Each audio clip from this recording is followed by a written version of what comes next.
Hello friends, welcome all in the first part of JEE Mains Complex Number Part 1. આ બહુ important chapter કહેવાય complex number.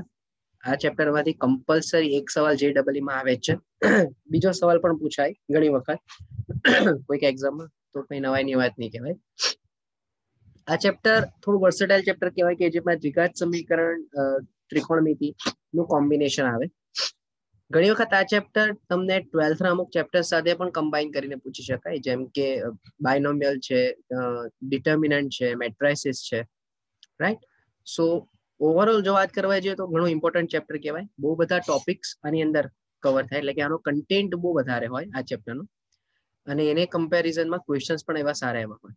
Okay, સો hope કે આ ચેપ્ટરને તમે બહુ ધ્યાનથી સ્ટડી કરો અને દરેકે દરેક ક્વેશ્ચન્સને તમે પ્રોપરલી અન્ડરસ્ટેન્ડ કરો.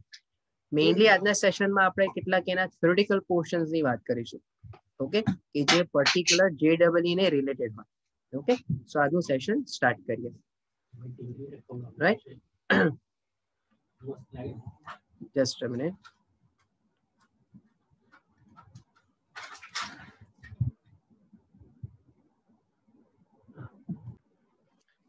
ઓકે, તો સૌથી પહેલું તો આપણે એ જોઈ લઈએ કે સંકટ સંખ્યા એટલે કે કોમ્પ્લેક્સ નંબર્સનો યુઝ કેમ થાય અને શું છે. તો સૌથી પહેલા તો તમને એક વર્ડ બધાને જ ખ્યાલ હશે, જેને આપણે કહીએ છીએ આયોટા, જેને તમે આઈ થી ઇન્ડિકેટ કરો છો. અને સૌથી અગત્યનું કે આયોટાનું મૂલ્ય શું હોય, તો કે આયોટાનું મૂલ્ય હોય વર્ગમૂળમાં -1, એટલે કે I² બરાબર -1. બરાબર. તો આના પરથી તમને સૌથી પહેલો ટોપિક જે આપણા JEE માં કામ હશે એ હશે power of iota. Power of iota. હવે શું હશે પાવર ઓફ આયોટા, તો ધ્યાનથી સમજીએ કે I² I બરાબર રૂટમાં -1, I² બરાબર -1. તમે જેવું I³ કરશો તો I³ એટલે થશે I² ઇન્ટુ I, રાઈટ. હવે I² ની કિંમત છે -1 ઇન્ટુ I, એટલે I³ નો જવાબ આવી ગયો તમારી પાસે -I. એ જ વસ્તુ જ્યારે તમે I⁴ વિચારશો, રાઈટ, I⁴, તો I⁴ નો આન્સર થઈ જાય I² નો સ્ક્વેર, એટલે -1 નો વર્ગ, એટલે 1. અને એવું જ તમે I⁵ વિચારો તો એ I⁴ ઇન્ટુ I, તો એનો મીનિંગ કે પાછો I આવી ગયો. તો હવે વ્યાપક રીતે તમને શું મળ્યું? સો નાવ જ્યારે પણ હું I ની 5 ઘાત, I ની 9 ઘાત, I ની 13 ઘાત, એટલે કે વ્યાપક રીતે I ની 4n+1 ઘાત કરીશ તો મારો જવાબ I એઝ ઇટ ઇઝ આવશે. એવું જ I², I ની 6 ઘાત, I ની 10 ઘાત, I ની 14 ઘાત, અપ ટુ I ની 4n+2 ના સ્વરૂપમાં હશે તો મારો જવાબ -1 આવશે. ત્યાર પછી I³, I ની 7 ઘાત, I ની 11 ઘાત, I ની 15 ઘાત, વ્યાપક રીતે I ની 4n+3 ઘાત કરશું તો જવાબ મારો આપણને -I મળશે.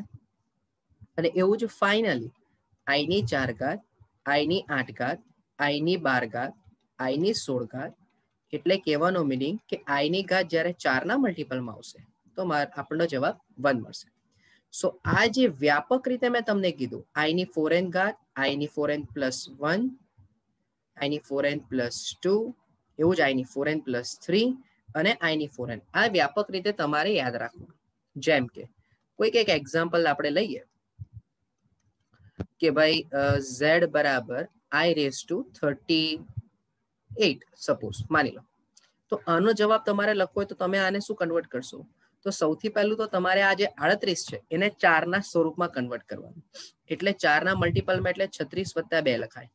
હવે જો તમને આ 4 સ્વરૂપ ખ્યાલ આવી જતા હોય તો અહીંયા બહુ સિમ્પલ વે થી તમને સમજ પડી જાય કે 36 જે છે એ 4 ના ગુણાંકમાં છે. તો પ્લસ કરીને 2 આવ્યું, ધેટ મીન્સ કે તમારો જવાબ શું આવશે? આનો -1 આવી જશે. ઓકે, હવે ઘણા બધા એક્ઝામ્પલ્સ હોય, બટ આ એક સિમ્પલ વે થી તમને મેં સમજાવી દીધું. તો સૌથી પહેલો ટોપિક જે આપણા માટે હતો એ હતો પાવર ઓફ આયોટા. હવે સવાલ એ થાય કે આ આયોટા ઉપયોગમાં કેમ આવે, તો એના માટે સમજીએ. તો એના માટેનો ટોપિક છે form of complex number. Form of complex number એટલે કે કોઈ પણ એક સંકર સંખ્યાનું સ્વરૂપ કેવું હોવું જોઈએ? તો z બરાબર a પ્લસ ib ને સંકર સંખ્યા કહેવાય. સંકર સંખ્યા કહેવાય જ્યાં a અને b belongs to r. સાથે સાથે a બરાબર રિયલ પાર્ટ ઓફ z એટલે કે વાસ્તવિક ભાગ અને b બરાબર ઇમેજનરી પાર્ટ ઓફ z એટલે કે કાલ્પનિક ભાગ. આ આપણને ખબર જ છે, બરાબર. હવે કેમ કાલ્પનિક ભાગ અને વાસ્તવિક ભાગ કીધો? કારણ કે જે તમારું આ આયોટા છે એ આયોટાની જો આપણે એકચ્યુઅલ વેલ્યુ જોવા જઈએ તો એ વેલ્યુ શું હોય? તો કે વેલ્યુ 0 1 હોય. હવે કેમ 0 1 તે હું સમજાવું. સૌથી પહેલા તમને એ ક્લિયર હોવું જોઈએ કે કોઈ પણ complex number a plus ib પ્રકારનું હોય તો એને ab સ્વરૂપમાં લખી શકાય. એટલે કે જે આર્ગંડ સમતલ પરનું બિંદુ કહેવાય. આર્ગંડ સમતલ પરનું બિંદુ કહેવાય. આવું આપણને ક્લિયર હોવી જોઈએ. હવે સવાલ એ થયો કે આર્ગંડ સમતલ એટલે શું છે? તો એ પણ હું કહી દઉં કે આર્ગંડ સમતલ એટલે કે દ્વિપરિમાણનું એક સમતલ જ છે કે જેમાં x અક્ષ અને y અક્ષ હોય. પણ જ્યારે હું આર્ગંડ સમતલની વાત કરું છું તો આ x અક્ષ એટલે કે વાસ્તવિક અક્ષ થઈ જશે અને આ y અક્ષ એટલે કાલ્પનિક અક્ષ થઈ જશે. બરાબર. એટલે ધારો કે કોઈ એક કોમ્પ્લેક્સ નંબર z બરાબર 2 પ્લસ i3 પ્રકારની છે તો એને આપણે z બરાબર 2 3 લખી શકીએ, જે આ x અક્ષ પરનું બિંદુ છે 2 અને આ 3 જે છે તે y અક્ષ પરનું બિંદુ છે. પણ હવે તમે જ્યારે એને સંકર સંખ્યાના સંદર્ભમાં વાત કરવા માંગો છો તો એ x અક્ષ કે y અક્ષ નહીં બોલાશે. એ શું બોલાશે? વાસ્તવિક અક્ષ કે કાલ્પનિક અક્ષ. એટલે કે જો z બરાબર 2 પ્લસ 3i તો 2 એ વાસ્તવિક અક્ષ પરની ધન દિશાનું, એટલે કે અહીંયા કશે 2 0 હોય, અહીંયા કશે 0 3 હોય અને આ બંનેને કમ્બાઈન કરતું કોઈક બિંદુ મને z બરાબર 2 3 મળશે. બરાબર. અને આના સંદર્ભમાં જે મેં કીધું તમને કે આયોટા i બરાબર 0 1 બિંદુ દર્શાવશે. ઓકે, i બરાબર 0 1 બિંદુ દર્શાવશે. ઓકે, સો આટલો પોઈન્ટ પહેલા તો ક્લિયર તમારા માટે હોવો જોઈએ. હવે કેટલીક વાત આપણે કરી લઈએ કે જો z બરાબર a પ્લસ ib માં a બરાબર 0 એટલે કે z બરાબર ib, ધેટ મીન્સ કે z ને શુદ્ધ કાલ્પનિક સંકર સંખ્યા કહેવાય.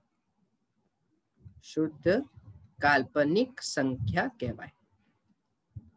એવું જ જો b બરાબર 0 તો z બરાબર a, તો z ને શુદ્ધ વાસ્તવિક સંખ્યા કહેવાય. અહીંયા શબ્દ હું વાપરી લઉં સંકર. અહીંયા પણ હું સંકર સંખ્યા વાપરી લઉં. એટલે હવે સવાલ એવો ઉભો થયો કે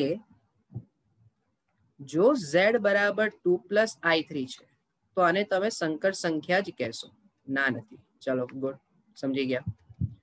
જો હું z બરાબર 3i કહું છું તો આ પણ સંકર સંખ્યા જ થઈ. પણ આ કેવી સંકર સંખ્યા થઈ?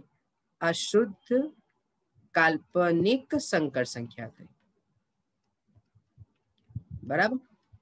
અને ત્રીજું કે જો z બરાબર 2 હોય તો આ શુદ્ધ વાસ્તવિક સંખ્યા થશે. સાથે સાથે તમે એને સંકર સંખ્યા પણ કહી શકશો. પણ કેવી? આને તમે પ્યોર સંકર સંખ્યા નહીં કહી શકશો. આને રિપ્રેઝન્ટ કરવા માટે તમારે કેવું પડશે? શુદ્ધ વાસ્તવિક સંકર સંખ્યા. સમજો. તો હવે આના પરથી તમને એટલું એક પોઈન્ટ ક્લિયર થવો જોઈએ કે જે તમારા બેઝિક જેટલા પણ ગણ છે, જેમાં તમે n z બરાબર n છે z છે, એને તમે જે ધ્યાનમાં લો છો તો એના સંદર્ભમાં હવે તમારી પાસે શું હશે? તો કે હવે તમારી પાસે એક પાંચમો ગણ આવ્યો કે જેને તમે સંકર સંખ્યાનો ગણ કહેશો. તો હવે અહીંયા ધ્યાનથી સમજો કે n એટલે કે પ્રાકૃતિક સંખ્યાગણ જે z નો ઉપગણ થાય, z જે પૂર્ણાંક સંખ્યાગણ જેને તમે સમય સંખ્યાનો ઉપગણ કહો છો, q કે જે વાસ્તવિક સંખ્યા r નો ઉપગણ હોય, અને હવે હું જે લખું છું એ છે c, જે આ જે c છે એ થઈ ગયો સંકર સંખ્યાઓનો ગણ, કે જેની અંદર શુદ્ધ વાસ્તવિક, શુદ્ધ કાલ્પનિક અને સંકર સંખ્યા આ બધું જ અંદર કવરઅપ થઈ જશે. ઓકે, તો આ સી ને તમે શું કહેશો? સંકર સંખ્યાગણ કહેવાશે, સંકર સંખ્યાગણ કહેવાય. બરાબર. હવે સંકર સંખ્યા માટે સૌથી અગત્યનું શું હોય? તો કે એના ગુણધર્મો. તો આપણે સૌથી પહેલા બેઝિક ગુણધર્મની વાત કરી લઈએ, એટલે કે પ્રોપર્ટીઝ. સમજો. તો પ્રોપર્ટીઝમાં શું હોય? તો બહુ સરળ, કે Z1 બરાબર a પ્લસ IB તથા Z2 બરાબર C પ્લસ ID માટે પહેલું, જો Z1 બરાબર Z2 હોય ઇમ્પ્લાઇઝ a પ્લસ IB બરાબર C પ્લસ ID હોય, તો એનો મીનિંગ કે a બરાબર C તથા b બરાબર D હશે. એટલે કે જો બે સંકર સંખ્યા સમાન હોય તો એ બે સંકર સંખ્યાના વાસ્તવિક ભાગ અને કાલ્પનિક ભાગ સમાન હશે. રાઈટ. ત્યારબાદ જો સંકર સંખ્યાનો તમે સરવાળો કરો છો તો એ સરવાળો પણ સંકર સંખ્યા જ હશે, એટલે Z1 plus Z2 belongs to પણ C જ હશે. આને સંવૃત્તતાનો નિયમ કહેવાય. ત્યારબાદ જો Z1 વત્તા Z2 હોય તો એના બરાબર Z2 વત્તા Z1 લખી જ શકાય. બરાબર, જેને તમે ક્રમનો નિયમ કહો છો. એ જ રીતે જૂથનો નિયમ પણ હોય કે Z1 plus Z2 plus Z3 બરાબર Z1 plus Z2 plus Z3. આપણને બધાને જ ખબર છે કે આને જૂથનો નિયમ કહેવાય. બરાબર. ત્યાર પછી સરવાળા માટે તટસ્થ ઘટક, એટલે કે જો કોઈ સંકર સંખ્યા Z2 બરાબર 0 પ્લસ 0i હોય તો Z1 વત્તા Z2 લખું કે Z2 વત્તા Z1 લખું, મને જવાબ Z1 જ મળશે. તો અહીંયા જે આ Z2 બરાબર 0 પ્લસ 0i જે છે એને તમે સરવાળા માટે તટસ્થ ઘટક બોલશો. બરાબર. એવું જ જો કોઈ Z2 બરાબર માઇનસ Z1 થાય તો Z1 વત્તા Z2 બરાબર Z2 વત્તા Z1 બરાબર 0 પ્લસ 0i થાય. બરાબર. તો માટે Z1 બરાબર a પ્લસ IB તો ઇમ્પ્લાઇઝ Z2 બરાબર માઇનસ Z1 બરાબર માઇનસ a માઇનસ IB ને સરવાળા માટેનો વિરોધી ઘટક કહેવાય. શું કહેવાશે?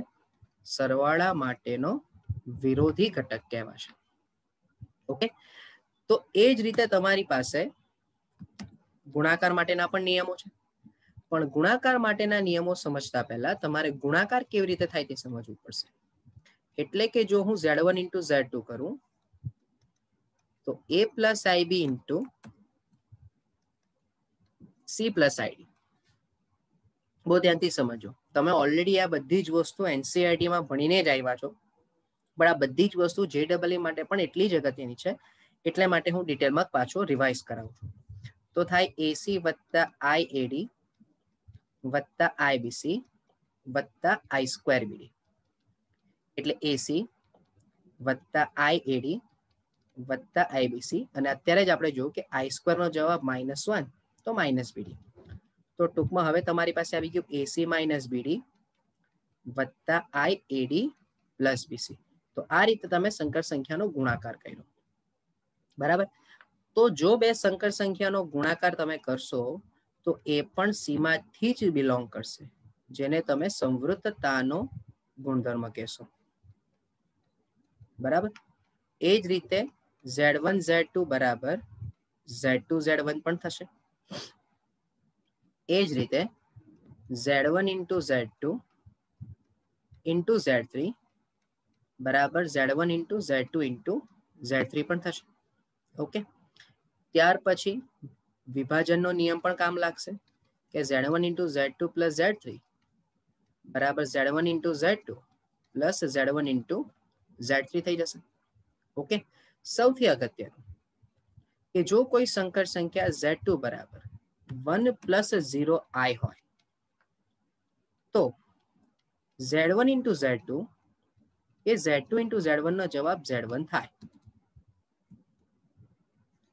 તો માટે Z2 બરાબર 1 પ્લસ 0i ને ગુણાકાર માટે તટસ્થ ઘટક કહેવાય. તટસ્થ ઘટક કહેવાય. રાઈટ, Z2 બરાબર 1 પ્લસ 0i જેને તમે 10 વડે દર્શાવો છો. ઓકે, ત્યારબાદ જો કોઈ Z2 બરાબર Z1 ઇન્વર્સ થાય કે જેથી Z1 ઇન્ટુ Z2 નીચે લખી દો બરાબર Z2 ઇન્ટુ Z1 બરાબર 1 પ્લસ 0i થાય તો Z2 ને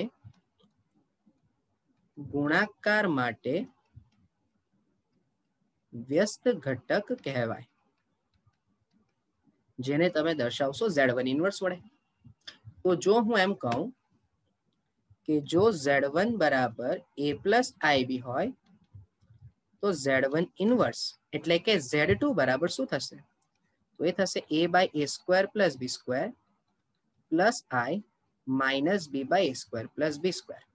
હવે આ કેવી રીતે આવે એનો જવાબ હું તમને અનુબદ્ધ સંકર સંખ્યા અને માનાંક ભણીશું તે વખતે આપીશ. બરાબર, પણ આના પરથી તમે શું સમજ્યા કે સંકર સંખ્યાનો ભાગાકાર, એ સંકર સંખ્યાનો ભાગાકાર કેવી રીતે થાય? તો ધ્યાનથી સમજો કે જો હવે તમારે સંકર સંખ્યાનો ભાગાકાર કરવો હોય તો જો તમને Z1 બાય Z2 આપ્યું હોય, હા, એટલે કે a પ્લસ ib ના છેદમાં c પ્લસ id આપે તો ક્યારે પણ આ ભાગાકારને ડાયરેક્ટ નહીં થશે. તો તમારે શું કરવું પડશે? તમારે Z1 ઇન્ટુ Z2 ઇન્વર્સ લેવું પડશે. એટલે કે a પ્લસ ib ની સાથે તમારે c પ્લસ id નો વ્યસ્ત લેવો પડશે.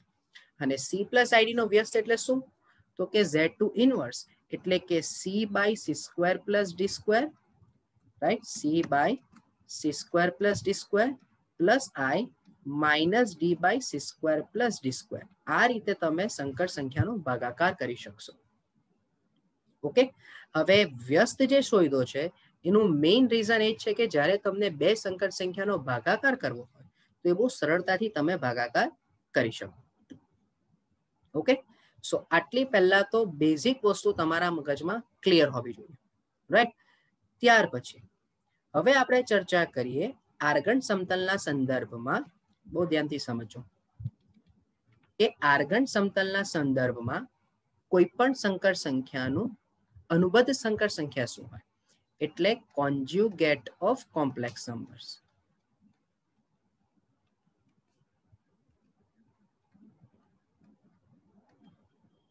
એટલે કે અનુબદ્ધ સંકર સંખ્યા.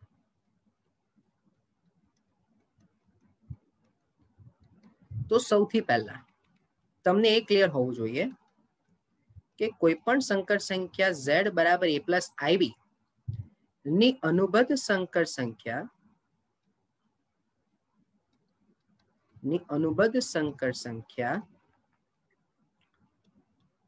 z બાર બરાબર a માઇનસ ib થાય. એટલે કે જો આ સંકર સંખ્યા z બરાબર a પ્લસ ib છે તો એની જે અનુબદ્ધ સંકર સંખ્યા હશે એ અહીંયા નીચે હશે. આ રીતે કે જેને તમે z બરાબર a માઇનસ ib કહો છો. અને હવે આ જે અનુબદ્ધ સંકર સંખ્યા છે એ પ્રતિબિંબ દર્શાવશે. એટલે અહીંયા આપણે એક નોંધ લખી દઈએ કે અનુબદ્ધ સંકર સંખ્યા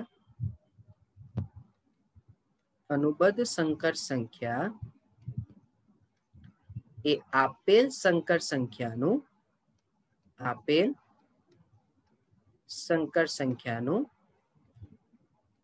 વાસ્તવિક અક્ષને સાપેક્ષ પ્રતિબિંબ દર્શાવશે. રાઈટ. હવે કેમ પ્રતિબિંબ દર્શાવે? કારણ કે જો તમારી સંકર સંખ્યા પ્રથમ ચરણમાં છે તો એનું પ્રતિબિંબ તમને ત્રીજા ચરણમાં મળશે. એટલે કે અહીં હું એક સમજાવવા માટે તમને એક સિમ્પલ લોજિક કહી દઉં આ પોઈન્ટને સમજાવવા માટે. જો ધ્યાનથી સમજો. કેવી રીતે સમજીએ આપણે? તો કે પહેલું a greater than 0, b greater than 0, એટલે કે z બરાબર a પ્લસ ib પ્રથમ ચરણમાં હોય તો એની અનુબદ્ધ સંકર સંખ્યા z બાર બરાબર a માઇનસ ib ચતુર્થ ચરણમાં હશે. બરાબર. એટલે કે જો સંકર સંખ્યા અહીંયા છે તો અહીંયા એની અનુબદ્ધ સંકર સંખ્યા હશે. આ જે હું લખું છું એ તમે બહુ ધ્યાનથી સમજો કારણ કે આગળ પ્રોપર્ટીઝની અંદર આપણે આનો ઉપયોગ કરીશું. બરાબર છે. એવું જ બીજું, જો a લેસ ધેન 0 અને b ગ્રેટર ધેન 0 હોય તો z બરાબર a પ્લસ ib. સમજો, a લેસ 0 અને b ગ્રેટર ધેન 0. હવે આપણને બધાને જ ખબર છે કે a જે છે એ વાસ્તવિક અક્ષ પર હશે અને b જે છે તે કાલ્પનિક અક્ષ પર હશે. તો વાસ્તવિક અક્ષ પર લેસ 0 કિંમત એટલે કયું થયું? તો કે પહેલા આપણે જરાક આર્ગન પ્લેન બતાવી દઈએ. તો આ વાસ્તવિક અક્ષ કહેવાય, આ કાલ્પનિક અક્ષ કહેવાય. વાસ્તવિક અક્ષ પર a લેસ ધેન 0 એટલે આ ડાબી બાજુનો પોર્શન થયો અને કાલ્પનિક ભાગ ધન છે એટલે ઉપરનો પોર્શન થયો. ધેટ મીન્સ કે અહીંયા કશે તમારી સંકર સંખ્યા z હશે. તો હવે આ z ની ઇમેજ x અક્ષને સાપેક્ષ નીચે અહીંયા મળશે તમને. આ z બાર થઈ ગયું. એટલે કે જો આ બીજા ચરણમાં હોય બરાબર તો એની જે અનુબદ્ધ સંકર સંખ્યા છે એ કયા ચરણમાં હશે? ત્રીજા ચરણમાં હશે. ઓકે. એ જ વસ્તુ નંબર 3 માં રિવર્સ થઈ જાય કે જો a લેસ ધેન 0 અને b પણ લેસ ધેન 0 હોય તેનો મીનિંગ કે z બરાબર a પ્લસ ib હવે ત્રીજા ચરણમાં હશે. બરાબર. એટલે કે હવે સંકર સંખ્યા તમારી ત્રીજા ચરણમાં છે z બરાબર. તો એની જે અનુબદ્ધ સંકર સંખ્યા હશે એ ક્યાં હશે? તો કે અહીંયા મળશે તમને z બાર. તો z બાર બરાબર a માઇનસ ib બીજા ચરણમાં મળે. બહુ ધ્યાનથી સમજો ભાઈ. કેમ અલગ અલગ બધી વસ્તુ બતાવું છું? કારણ કે ઘણી વખત સ્ટુડન્ટ્સને આઈડિયા જ નથી હોતો કે કયા ચરણમાં સંકર સંખ્યા ને એની અનુબદ્ધ સંકર સંખ્યા મળે છે.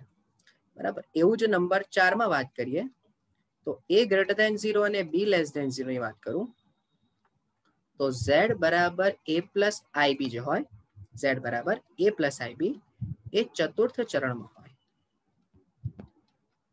સમજો.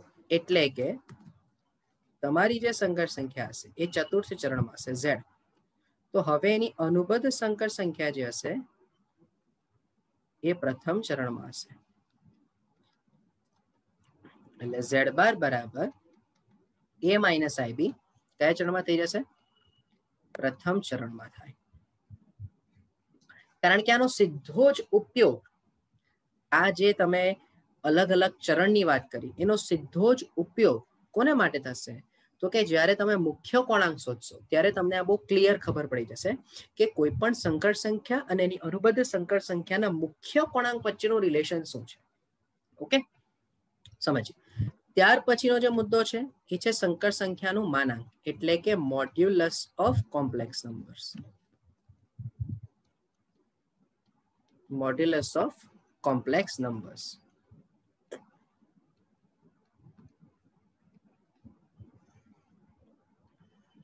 સમજવું.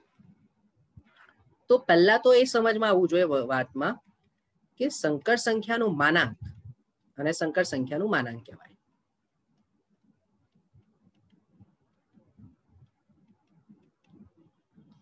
તો કે z બરાબર a પ્લસ ib માટે સંકર સંખ્યાનું માનાંકમાં z બરાબર વર્ગમૂળમાં a square plus b square થાય. હવે આ શું હશે?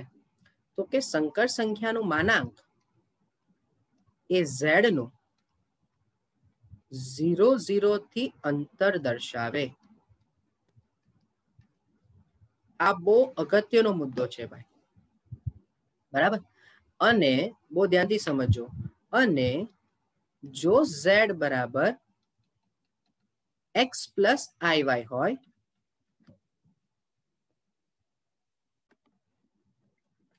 જો z બરાબર x પ્લસ iy હોય તો બહુ ધ્યાનથી સમજો, માનાંકમાં z બરાબર r એ 0, 0 કેન્દ્ર તથા r ત્રિજ્યા વાળું વર્તુળ દર્શાવશે. આ સંકર સંખ્યાના JEE પોઈન્ટ ઓફ વ્યૂ સૌથી અગત્યનો મુદ્દો થઈ ગયો ભાઈ, બરાબર. એનું કારણ તમને સમજાવું કે જો z બરાબર x પ્લસ iy હોય તેનું માનાંક વિચારો, તેનું માનાંક થશે x square plus y square. ધારો કે માનાંકની કિંમત છે r, તો આનું સાદરૂપ આપવાથી તમને મળશે x સ્ક્વેર વત્તા y સ્ક્વેર બરાબર r સ્ક્વેર, જે 0, 0 કેન્દ્ર તથા r ત્રિજ્યા વાળું વર્તુળ થશે. હવે આની ડિટેલમાં ચર્ચા આપણે નેક્સ્ટ સેશનમાં કરીશું કે જ્યારે તમે સંકર સંખ્યાની એપ્લિકેશન જોશો, બરાબર. હજુ મારે આ ટોપિક પર તમને ગુણધર્મની ચર્ચા કરવાની છે. અત્યાર સુધીમાં જેટલું બી જોયું એમાંથી ખાલી 1 કે 2 ટોપિક તમારા માટે થોડા નવા હશે, બાકી ઓલમોસ્ટ તમે ટેક્સ્ટબુકની અંદર આ સ્ટડી કરીને આવ્યા છો. But still for JEE purpose તમારે આ બધું રિવાઇઝ કરવું જરૂરી છે. ઓકે, એમાં જ્યાં લાસ્ટ પોઈન્ટ મેં કીધો that is one of the most important one. Okay, so further સેશન્સમાં આપણે પ્રોપર્ટીઝની ચર્ચા કરીશું, કેટલાક પર્ટિક્યુલર નિયમોની રૂલ્સ રેગ્યુલેશનની ચર્ચા કરીશું અને પછી આપણે ક્વેશ્ચનથી શરૂઆત કરીશું. Okay, so thank you from my side.